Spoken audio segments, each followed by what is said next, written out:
నేనేం వాళ్ళు రాజీనామా చేయమని అడగట్లేదే. వాళ్ళే చేస్తారు.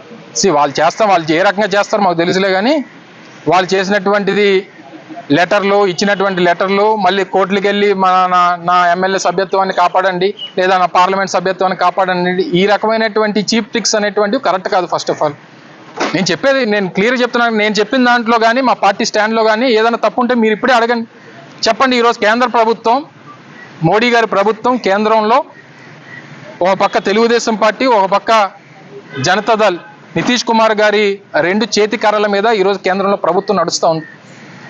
ఏ కర్ర పోయినా ప్రభుత్వం కూలిపోయేటువంటి పరిస్థితి ఉంది. ఇంకో 4 సంవత్సరాలు 9 మాసాలు ఇంకా కాలం ఉంది.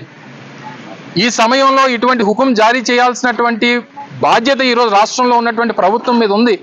నిజంగా ఆ రోజు కూడా మా మద్దతుతోనో లేదా మా అవసరంతోనో ఆ రోజు కేంద్రంలో ప్రభుత్వం ఏర్పాటు ఉంటే డెఫినెట్గా అదే చేసేవాళ్ళం. ఆ మాట జగన్మోహన్ రెడ్డి గారు మొన్న ఎన్నికల్లో చెప్పారు, దానికి ముందు ఎన్నికల్లో కూడా చెప్పారు. సో ఆ రకంగా ఆ మాట చెప్తే ఎందుకు ఆగదని అడుగుతా ఉన్నాం. ఈరోజు 3,000 కోట్లు 2,500 కోట్లు దేనికి ఇస్తామని చెప్పని అంటున్నారు? ఉన్నటువంటి ఎంప్లాయీస్ని తగ్గించడానికి, వాళ్ళకి వీఆర్ఎస్ సెటిల్ చేసి పంపించేయడానికి మీరు డబ్బు సాయం చేయాల్సినటువంటి అవసరం లేదు. ప్లాంట్ని ఏ రకంగా కాపాడాలి, ప్లాంట్ని ఏ రకంగా ప్రైవేటైజ్ కాకుండా చూడాలనేటువంటి దాని మీద ఏదైనా సలహాలు సూచనలు మీరు ఇచ్చుంటేనో, మీరు నిర్ణయాలు చెప్పుంటేనే బాగుండేది అనేటువంటిది మేము చూస్తూ ఉన్నాం. నేను ఆ రోజు కూడా గాజువాక నుంచి పోటీ చేసినప్పుడు కూడా చెప్పా.